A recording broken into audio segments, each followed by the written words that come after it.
자, 우리 옆 사람하고 인사할까요? 부흥을 기대합니다. 이렇게 인사합시다. 좀 바꾸어서 합시다. 부흥을 기도합니다. 인사합시다. 한 번 더 합시다. 부흥을 기다립시다. 예, 이 시간 여러분 심령 속에 하나님의 부흥의 역사가 있기를 바랍니다. 우리가 살고 있는 이 시대를 대변하는 여러 말 중에 하나가 PR 시대라는 말이 있습니다. 잘 아시는 말이죠, 그죠? 자기 자신에 대해서 피할 거는 다 피하고 알릴 거는 다 알린다는 거죠. 그게 우리 시대의 문화입니다. 자기에 대해서 알리고 싶은 거 다 알리고 자랑하고 내세우고 하는 것이 보편화된 시대 속에 우리가 살고 있습니다.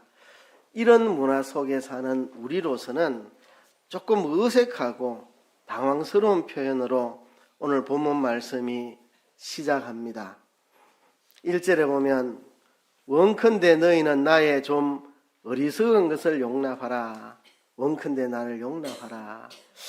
바울은 자기 자신의 어리석음을 용서하라고 용납하라고 이렇게 이야기를 반복해서 말하고 오늘 이야기가 시작이 됩니다. PR 시대를 사는 우리로서는 좀 어색합니다. 바울이 얼마나 자기의 자랑을 많이 한다고 자기의 어리석음을 용납하라는 말을 하는 것인가. 여기서 나의 어리석음이라고 하는 것은 바울이 지금부터 자기 자랑을 할 거란 이야기입니다.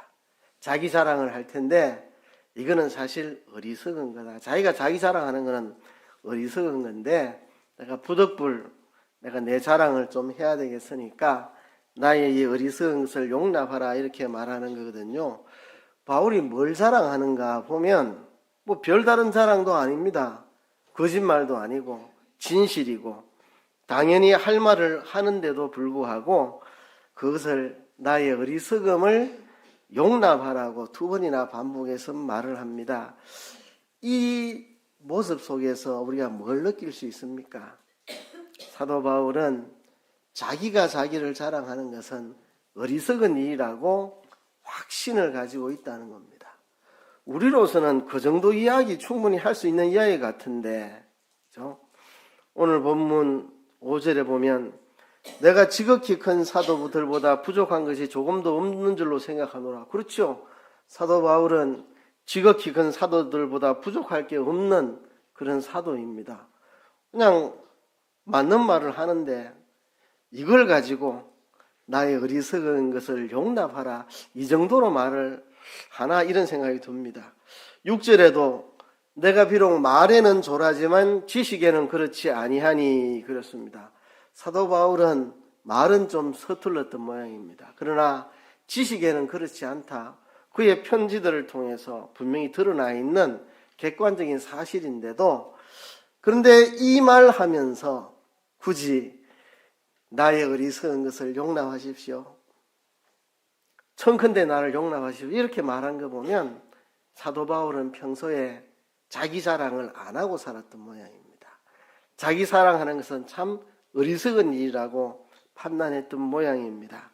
그래서 우리로 봐서는 이 PR 시대에 이 정도 이야기하는 걸 가지고 나의 어리석음을 용납하십시오라고 두 번 말하는 것 보면 정말 철저하게 사도 바울은 자화자찬하는 삶을 살지 않았다는 것을 알 수가 있습니다.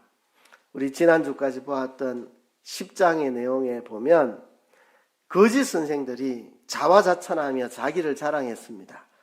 근데 무슨 객관적인 근거를 가지고 자기 자랑한 게 아니고 자기로서 자기를 평가하고 그러니까 자기 안에 갇혀가지고 남들 그렇게 인정할 것도 없는데 스스로 잘난 척하는 이런 사람들, 자기로서 자기를 평가하는 사람, 자기 안에 갇혀서 자기 중심이 돼서 자기는 무조건 옳다고 훌륭하다고 혼자 착각에 빠져 있는 이 거짓 선생들을 어리석다고 표현을 했고 그리고 만일 자랑을 한다면 주 안에서 자랑을 하라 이렇게 바울이 결론을 지었습니다.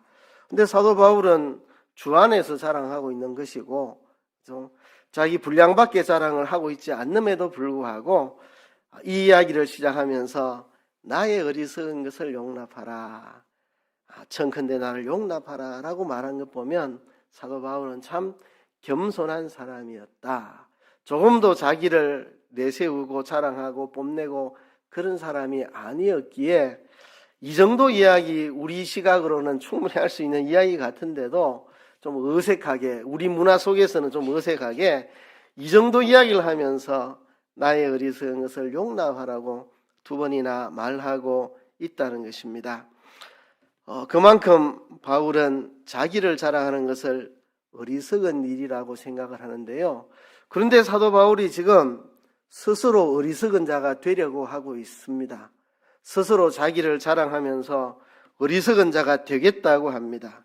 이제 내가 어리석은 자가 되어서 어리석은 말들을 좀 할 것이라고 말합니다.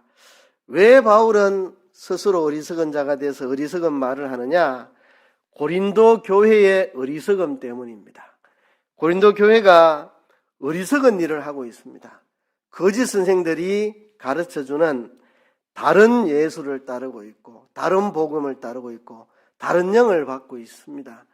그래서 고린도 교인들이 정말 어리석게 행동하고 있는데 이 어리석음을 바로 세우기 위해서 자기 자신이 어리석은 자리로 내려간 것입니다.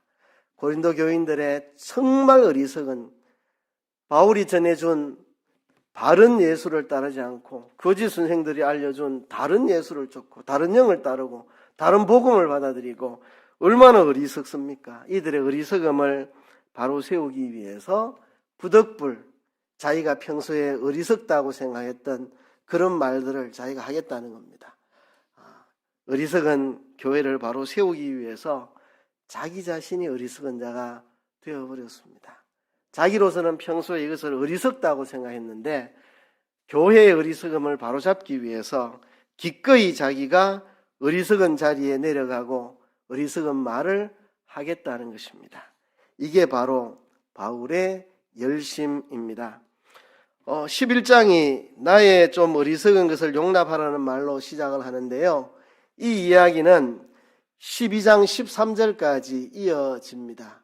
그래서 11장부터 12장 13절까지를 어리석은 자의 연설이라고 흔히 부릅니다. 어리석은 자의 연설.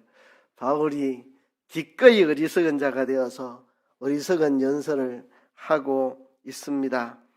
교회가 놀라리만큼 어리석은 길을 가고 있기에 이거를 막아서고 바로 세우기 위해서 스스로 어리석은 자가 되어서 어리석은 말을 지금부터 할 것이라고 말합니다. 바울은 교회를 바로 세우기 위해서 기꺼이 어리석은 자가 되었습니다. 이게 바로 바울의 열심입니다. 그래서 1절에 나의 어리석음을 용납하라는 말 뒤에 바울이 가지고 있는 열심을 소개를 합니다. 바울은 자기가 가진 열심을 이렇게 소개를 합니다. 내가 하나님의 열심으로 너희를 위하여 열심 내노니 내가 너희를 정결한 처녀로 한 남편인 그리스도께로 드리려고 중매함이로다. 여기서 열심이라는 말을 또 두 번 반복합니다. 앞에서는 나의 어리석은 걸 용납하라고 두 번 말했듯이 여기서 내가 하나님의 열심으로 너희를 위하여 열심을 낸다. 열심이라는 말을 두 번이나 반복해서 자기가 그렇게 어리석다고 여겼던 그 자리에 자기가 내려가는 것은 하나님의 열심으로 너희를 위해 열심을 내기 때문에 이 열심으로 내가 어리석은 자를 스스로 자처하노라고 고백을 하는 것입니다. 근데 이 열심은 어디서 나오는 열심이냐 하면 하나님에게 배운 열심입니다. 사도 바울의 열심은 하나님에게 배운 열심입니다. 이건 하나님의 열심입니다. 자, 하나님의 열심이 어떤 것일까요? 구약 성경을 통틀어서 하나님의 열심을 찾아보면 이런 것들이 하나님의 열심이었습니다. 첫째는요, 하나님의 부지런함. 끝없이 그 백성들에게 하나님의 일꾼을 보냅니다. 부패하고 타락한 길을 가는 그의 백성들에게 선지자를 보내고 안 들으면 또 다른 선지자를 보내고 안 들으면 또 다른 선지자를 보내고 끊임없이 선지자를 보내고 일꾼들을 부지런하게 보내시는 하나님, 이게 하나님의 열심입니다. 하나님의 일꾼들을 세워서 그 일꾼들을 교회에 부지런하게 보내가지고 부지런하게 가르치는 이 모습이 하나님의 열심입니다. 그의 백성들을 바르게 인도하기 위해서 끊임없이 일꾼들을 세워 보내고 안 들어도 또 세워 보내고 안 들어도 또 세워 보내고, 이게 하나님의 열심입니다. 또 다른 한편으로는 하나님의 열심은 질투하는 것입니다. 질투하는 것. 하나님은 자기 백성이 하나님을 버리고 우상을 따라가고 우상을 섬기고 우상에게 복비는 그런 모습을 볼 때 질투하신 하나님입니다. 나 여호와는 질투하는 하나님인적, 십계명에서도 그렇게 말했습니다. 하나님은 자신의 질투와 똑같은 질투를 가진 사람을 하나님께서 기뻐하시고 그것을 보시고 하나님의 질투를 가라앉히시기도 했습니다. 광야에서 이스라엘 백성들이 우상에게 절하고 우상에게 바친 제물을 먹고 거기서 음행을 저지르고 있을 때 하나님이 질투가 불탔습니다.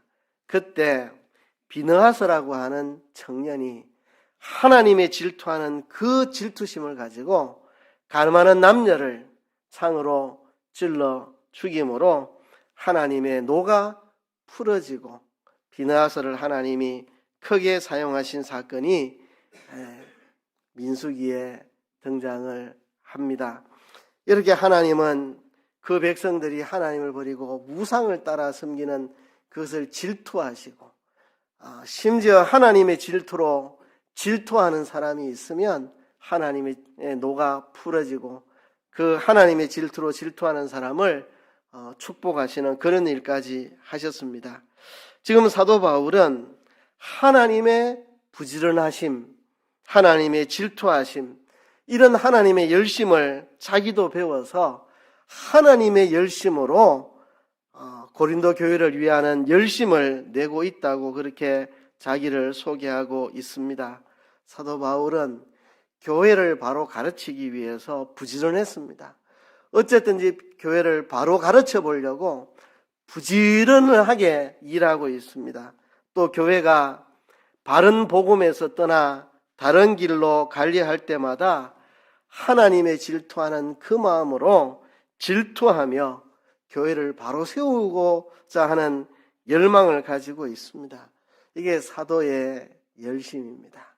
구약 성경에 하나님이 부지런히 그 백성들을 가르치기 위해 하나님의 사람들을 보내신 것처럼 사도 바울도 그 하나님의 열심을 갖고 고린도 교회를 위해 열심을 내서 어쨌든지 가르치려고 애를 씁니다. 부지런히 가르치고 안 되면 편지를 써서라도, 먼 지역에서 편지를 써서라도 바로 가르치려고 하는 이 사도 바울의 열심, 그리고 교회가 예수 그리스도의 참된 복음을 벗어나서 다른 길로 가려고 할 때 그 하나님의 질투하는 마음으로 질투하며 교회를 바로 세우려고 몸부림치는 이 바울의 열심을 여기에 소개를 합니다. 이 열심은 하나님의 열심을 본받은 열심이기도 하고 교회와 그리스도의 관계를 바로 깨달은 열심이기도 합니다. 교회와 그리스도의 관계를 바울은 이렇게 정의 내리고 있습니다. 교회는 정결한 신부고 그리스도는 교회의 유일한 남편이다. 이게 바울이 가지고 있는 인식입니다. 교회는 그리스도의 정결한 신부이고 그리스도는 교회의 유일한 남편이다.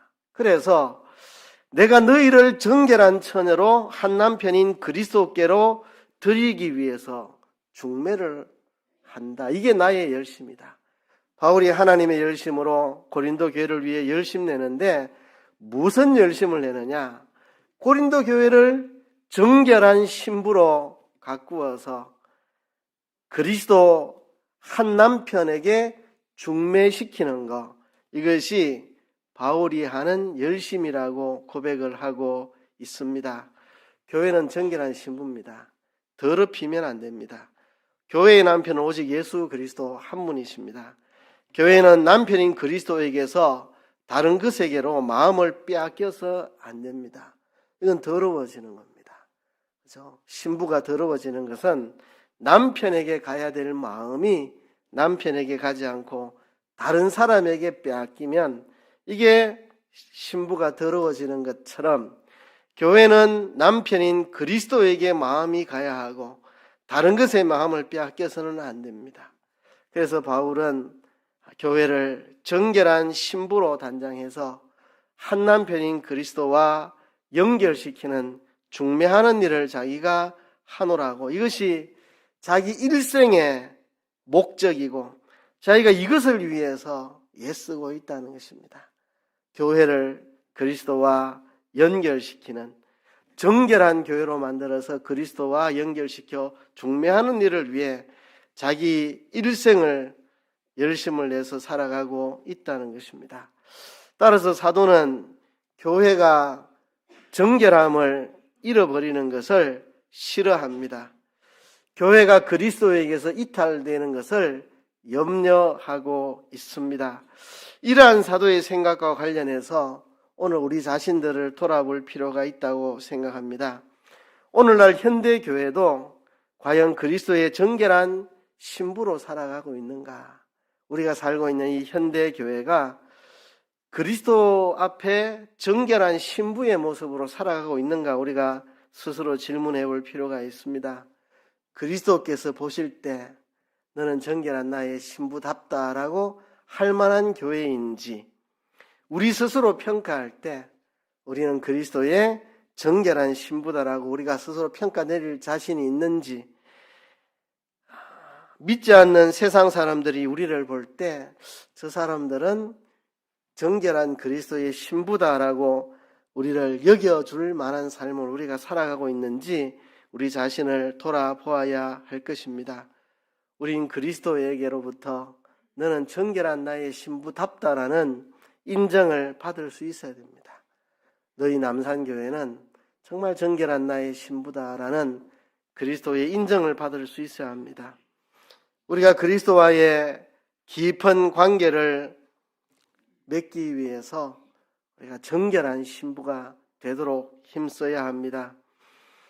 우리가 정결하지 않으면 그리스도와의 관계가 단절되기 때문입니다. 세상이 우리를 바라볼 때 교회가 정결하면 세상을 향하여 당당할 수가 있습니다.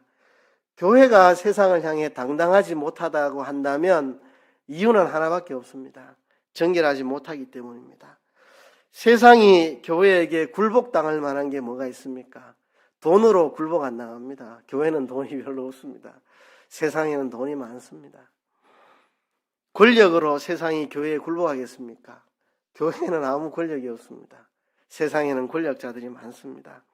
세상이 교회에게 유일하게 굴복한다면 교회의 정결함을 보고 굴복할 것입니다. 교회가 정결함을 잃어버린다면 세상이 무엇 가지고 교회에게 굴복하겠습니까? 교회가 무엇을 가지고 세상을 향해 당당하겠습니까? 우리는 그리스도께서 인정해 주시는 정결한 신부가 되고 우리 스스로도 그리스도의 정결한 신부로 그리스도와 친밀한 관계 속에 들어가기 위해 힘써야 하고, 세상으로부터 우리의 정결함으로 우리는 세상을 향해 당당하고 세상이 우리 앞에 굴복하도록 만들 수 있는 정결한 신부가 되어야 합니다. 과연 오늘날 교회가 그리스도의 정결한 신부가 되기 위해서 무슨 노력을 하고 있는가 우리가 스스로 질문해 볼 필요가 있습니다. 오늘 현대교회가 그리스도를 진정으로 유일한 남편으로 여기고 있는가? 현대교회가 우리는 그리스도의 신부요, 그리스도께서 우리의 유일한 남편이라고 그렇게 여기고 있는가? 교회가 그리스도의 신부라면 당연히 남편인 그리스도의 뜻을 따라야 하는데 우리가 과연 그리스도의 뜻을 따르고 있는가? 아니면 그리스도가 아닌 다른 어떤 것을 우리가 따라가고 있지는 않는가? 과연 우리가 그리스도를 우리의 유일한 남편으로 모시고 우리가 그리스도를 따라 살아가고 있는가 하는 것을 우리 스스로 돌아봐야 할 것입니다. 오늘 사도 바울은 교회를 그리스도와 중매하기 위해서 얼마나 열심 내는지를 소개하고 있는데, 현대교회 목회자들이 교회와 그리스도를 연결시키는 이 중매를 위해 최선을 다하고 있는가 스스로 저도 반성을 해봅니다. 현대 목회자들이 사도 바울이 그렇게 했던 것처럼 성도들과 그리스도를 연결시키는 이 중매를 위해서 열심을 내고 있는가 저도 스스로 반성을 해봅니다. 어쩌면 한국교회 목사들이 중매자가 아니라 남편이 되려고 하고 있는 것은 아닌가도 생각을 해봅니다. 자기는 뒤로 빠지고 신부인 정결한 교회와 신랑이신 그리스도를 연결시키는데 힘을 쓰고 자기는 뒤로 빠져야 되는데, 자기가 남편이 돼서 그리스도는 뒤로 밀어버리고 내가 교회의 남편이 돼서 내가 성도들의 마음을 다 차지하고 내가 성도들의 마음을 다 빼앗아가는 중매자가 아니라 남편의 자리에 서려고 하고 있는 것은 아닌가, 저도 이 본문을 통해서 스스로를 반성을 해봅니다. 사도가 그랬던 것처럼 그가 교회의 신랑이 되려고 하는 게 아니라 교회와 그리스도 사이에 중매하는, 자기는 중매자로 물러서고 교회가 그리스도와를 남편으로 모시도록 하는 이 일에 힘을 썼던 사도 바울처럼 오늘날도 교회가 정결한 신부가 되어야 되겠고, 교회가 그리스도를 유일한 남편으로 모셔야 되겠고, 목회자들은 자기는 중매자의 역할을 하고 자기가 남편의 자리에 서지 않도록 그리스도와 교회를 연결하는 이런 일에 힘을 써야 할 것입니다. 그런데 이렇게 사도 바울이 그리스도와 교회를 중매하는 일에 열심을 내다 보니 그의 눈에 보이는 게 있습니다. 마치 창세기에 나오는 창조시에 에덴 동산에서 뱀이 하와를 미혹해서 하나님과 하와 사이를 벌려놓으려고 하는, 하나님과 사람 사이를 멀어지게 만들려고 뱀이 미혹자로 나섰던 것처럼 오늘날도 거짓 선생들이 거짓 가르침으로 성도들의 마음과 그리스도를 떼어놓으려고 하는 그런 운동들이 있다는 것이 바울에게 너무나도 분명하게 보입니다. 교회와 그리스도를 중매하려고 그렇게 열심히 내다 보니 마치 창세기에서 뱀이 하와와 하나님 사이를 멀어지게 만든 것처럼 오늘날도 그리스도를 향하는 진실함과 깨끗함에서 떠나 교회가 부패할까 두려워하는 마음이 바울에게 생긴 겁니다. 교회가 그리스도를 향하는 진실하고 깨끗한 마음에서 떠나 부패할까 바울은 염려합니다. 이게 미혹자들입니다. 미혹자. 사도 바울은 중매자고 거짓 선생들은 미혹자입니다. 사도 바울은 열심을 다해 그리스도와 교회를 중매하는 데 힘을 쓰는데, 이 거짓 선생들은 그리스도와 교회가 멀어지도록 그 사이에 틈을 버리는 미혹자의 역할을 이 거짓 선생들이 하고 있다는 것입니다. 이들이 구체적으로 어떤 일을 했느냐, 그리스도와 교회 사이를 멀어지게 만들기 위해 어떤 일을 했느냐, 4절에 보면 만일 누가 가서 우리의 전파하지 아니한 다른 예수를 전파하거나 혹 너희에 받지 아니한 다른 영을 받게 하거나 혹 너희에 받지 아니한 다른 복음을 받게 할 때 너희가 잘 용납하는구나. 이것을 바울은 탄식하고 있습니다. 정말 희한한 일입니다. 희한한 일. 거짓 선생들이 나서가지고 예수를 전한다고 하는데 다른 예수를 전하고, 그들에게 영을 받게 하는데 다른 영을 받게 하고, 그들에게 복음을 가르치는데 다른 복음을 가르치는 이런 괴이한 일이 일어나고 있다는 것입니다. 이들이 예수를 덜먹이고 영을 이야기하고 복음을 이야기합니다. 이들의 말은 똑같습니다. 똑같이 바울과 똑같이 예수를 이야기하고 바울과 똑같이 성령을 이야기하고 바울과 똑같이 복음을 이야기합니다. 쓰는 용어는 바울과 똑같은데 내용이 완전히 다릅니다. 이름은 똑같은데 안에 들어있는 내용이 완전히 다릅니다. 이게 바로 이단적인 가르침입니다. 여러분, 다르다는 말과 틀린다는 말은 서로 다르죠. 그죠? 우리가 다르다는 말과 틀린다는 말을 조심해서 잘 사용해야 되는데요. 예를 들어서 제가 어느 날 예수님의 십자가의 죽음을 강조하는 설교를 했습니다. 그 다음 주에 예수님의 부활을 강조하는 설교를 했습니다. 두 설교는 서로 다른 설교인데 내용은 똑같은 설교입니다. 죽으심을 강조한 설교, 부활을 강조한 설교, 죽음과 부활, 말이 다르잖아요. 그렇지만 그 속에 들어있는 내용은 같은 설교입니다.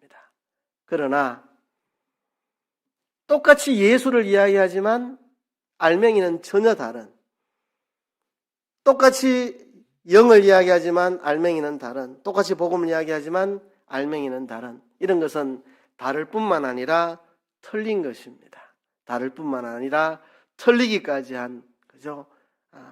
예수를 말하나 참된 예수가 아니고, 영을 이야기하나 참된 성령이 아니고, 복음을 이야기하나 참된 복음이 아닌 다른, 여기서 다른이라는 말은 틀린이라는 말입니다. 그죠?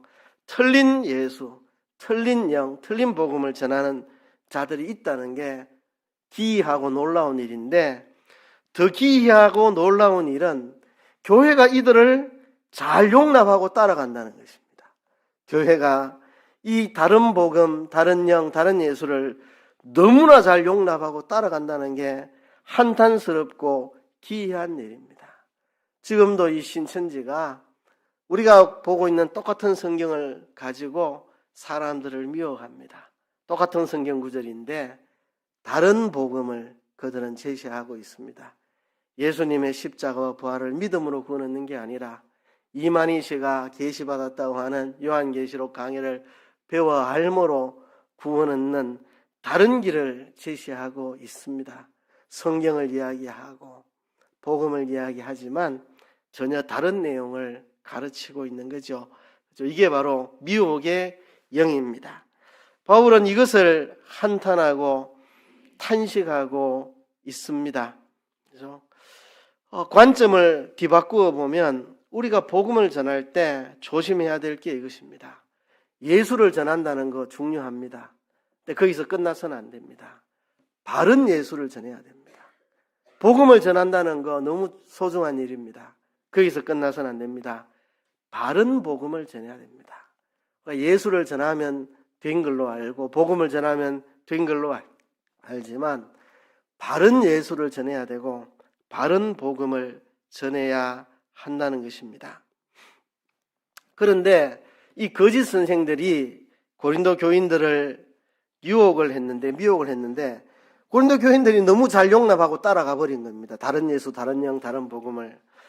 그러면 이들이 어떤 방식으로 미혹을 했길래 고린도 교회가 그렇게 잘 용납하고 따라갔을까? 그 미혹의 방식 두 가지가 5절, 6절에 소개되어 있습니다. 사도 바울이 5절에 이렇게 말합니다. 내가 지극히 큰 사도들보다 부족한 것이 조금도 없는 줄을 생각하노라. 바울은 이 말할 것을 염두에 두고 너희는 나의 좀 어리석은 것을 용납하라. 청컨대 나를 용납하라. 바울은 자기를 평소에 자랑하는 사람이 아닌데 부득불 고린도 교회를 바로 세우기 위해서 자기를 자랑해야 하기 때문에 자기의 어리석음을 용납하라고 말했는데요. 바울이 지금 무슨 말을 하는지 한번 생각해 보세요.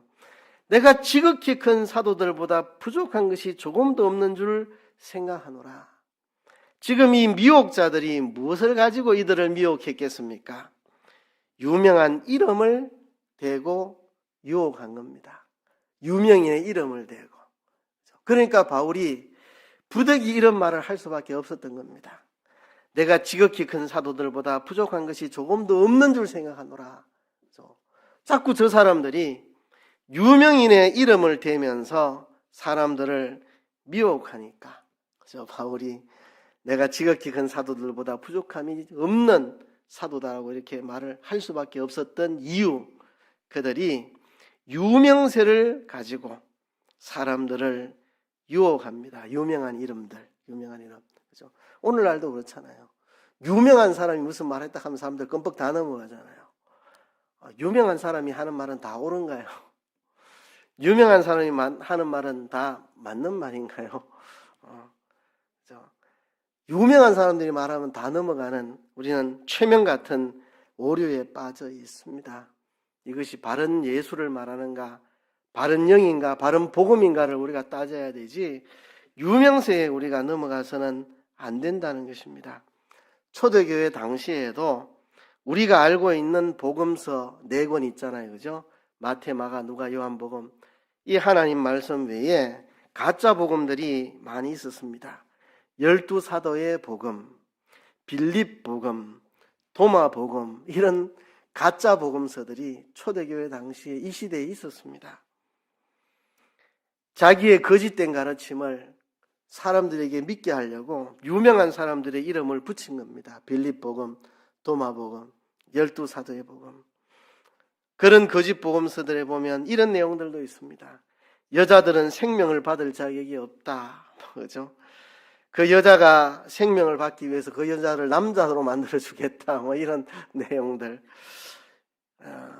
이런 엉터리 같은 내용들이 들어있는데 이거를 사람들에게 믿게 만들려고, 이건 도마가 쓴 도마복음이다. 도마가 쓴 것도 아닌데 그렇게 도마복음이다, 빌립의 복음이다, 12사도의 복음이다, 이래 그 당시에도 이렇게 유명세를 이용해서 거짓말하는 이런 것들이 있었습니다. 그렇죠? 또 하나의 미혹은 청산유수같이 흐르는 미끄리한 말입니다. 6절에 보면 내가 비록 말에는 조라나 지식에는 그렇지 아니하니 이것을 우리가 모든 사람 가운데서 모든 일로 너희에게 나타내었도다. 내가 비록 말은 조금 청산유수 같지 않지만 지식에는 그렇지 않다는 것을 너희들이 이미 다 알고 있지 않느냐. 바울이 쓴 편지들을 통해서 바울이 말은 좀 조래도 그가 가지고 있는 지식은 그렇지 않다는 걸 너희들이 알지 않느냐. 바울이 왜 이런 유치한 이야기를 지금 하고 있는가. 내가 지극히 큰 사도들보다 조금도 부족한 게 없다.